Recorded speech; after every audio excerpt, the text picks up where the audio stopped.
Transit Sports TV. I'm here with Alex. Here at Anfield, the first loss for Arsenal just arrived this season, and one goal, super strike from Soboslai. I don't know, what do you make about this game? So from the start, I was upset about the lineup. You know, I thought this was a chance for Arsenal to really kind of put their foot down on Liverpool. I think Liverpool are vulnerable in the wide areas, and I think, unfortunately, our lineup failed to exploit that. I mean, I was not a fan of Merino as starting as number 10. I would rather have had Nwaneri. And then on the left, I was hoping Eze would start. I get why he didn't. But at the end of the day, Martinelli really offered us nothing. And Eze came on too late. And Merino, you know, he works hard, he's solid, but he's not a number 10. So I would have liked to see Nwaneri start. I think we played well enough to win the game, and I don't think we played poorly enough to lose the game. I think the only way we were going to lose the game is on something like that. I mean, in a 1 in 1,000, you know, free kick. Okay, credit to Liverpool, but at the end of the day, I think this was an opportunity missed. So I'm really down about it, to be honest. So tactically, like I know last season, one thing one criticism I have about Arteta is that our transition is really very slow. It looks like from the players that he's signing, I can see that he's trying to work on it. Tactically, is there anything Arteta needs to adjust in this to make us, you know, like a little bit more adventurous? Yeah, I think, you know, the key areas that you want to focus on when you want to speed up the transition is the number 10 position. And I think that starting Merino means it's always going to be slow. You're not going to transition quick. He's always going to look to play the safe pass versus the pass forward. Exactly. So I think that was a mistake. I think Odegaard, he's a smart enough player where you can teach him, like, play quicker, right? And if he doesn't, guess what? We have Eze now. He can come in and do it. And Nwaneri seems to be more of a forward-thinking player than Odegaard. So, like, we have options there. I just think that I know it's early in the season, and I know this result, I'm glad it's out of the way, and I know this result doesn't necessarily dictate how the rest of the season's going to go, but, like, I think it was an opportunity missed, like, to get over that hump of, I know they said on the coverage that Arteta's never won here. This was a prime chance to win here. We had everything, and, like, to be honest, this is without our best player playing and our best defender going down in the second minute or whatever it was.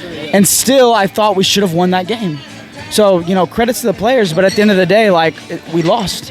And I think the loss was avoidable, and I just would have liked to see, you know, we talk about Arteta wanting to change style now that we have Gyökeres up top, being more direct.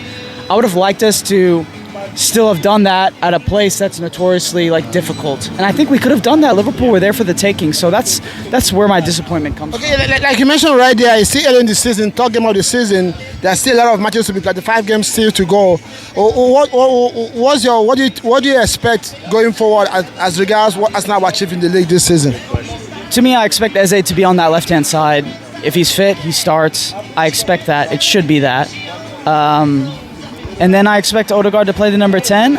And I will say, I think I've said a lot of negatives. I think there were some positives. I thought Calafiori was brilliant on that left-hand side.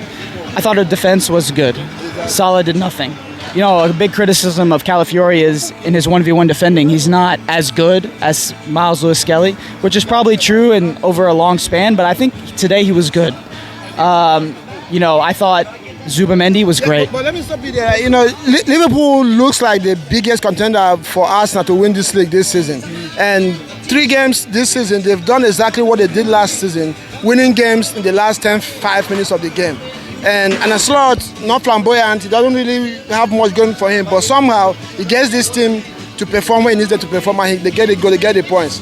Do you think Arsenal has a chance to win this league off Liverpool this season? I do, and it's going to be difficult, and I tell you why. Because Liverpool, you know, they may, player for player, they might not be better than Arsenal, and maybe Arsenal, you know, people think Arsenal have a better overall team in terms of starting 11 and depth, but Liverpool have, you know, they've done it before. They have players that have won the Champions League, that have won the Premier League. It makes a huge difference at the end of the day. And Arsenal, most of our players haven't even won a trophy. Actually, I don't think any of them have, besides the Community Shield, if you count that. So I think that the most important thing this season is to have a winning something, whether it's the FA Cup, whether it's the Carabao Cup, whether it's the Champions League, where it's a Premier League. Of course, I'd rather it be the Champions League or the Premier League, but we have to win something. You need that taste of winning, you know. So okay, Alex, it's been a very interesting conversation with you. Yeah, check out the channel when you have some time. Yeah, Transit Sports TV. Yeah, check it out. Yeah, nice one. Thank you. Yes, sir.